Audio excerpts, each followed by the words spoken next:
Les années en zéro sont des années pour le général de Gaulle d'un triple anniversaire.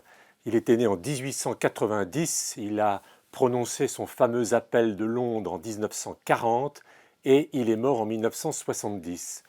Ce triple anniversaire est l'occasion d'excellentes, de magnifiques parutions.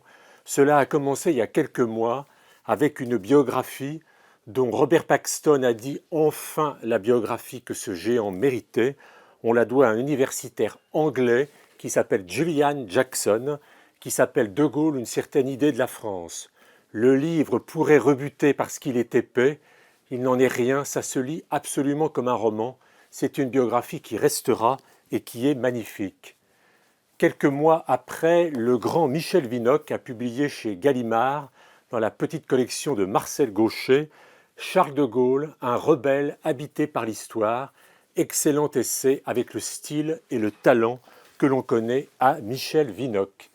Et puis la célèbre collection des dictionnaires amoureux de Plomb s'offre le luxe d'avoir deux dictionnaires amoureux de Gaulle. Le premier était sorti il y a longtemps, on le devait à Michel Thoriat, dictionnaire amoureux de Gaulle.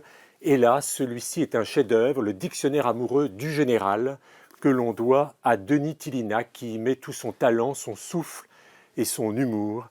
Je rappelle que les grands gaullistes disent le général tout court, comme on dit le cardinal ou comme on dit la reine. Et puis, il faut toujours revenir au texte. Rien ne vaut de lire, pour ceux qui ne les connaissent pas, les fameux mémoires de guerre de Gaulle, l'appel, l'unité, le salut, écriture magnifique que l'on a souvent comparée à Chateaubriand.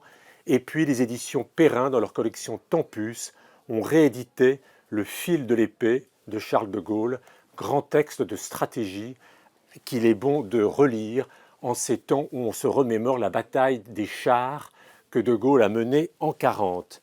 Et puis je voudrais finir par la réédition d'un livre, d'un très grand classique, qui est L'étrange défaite de Marc Bloch.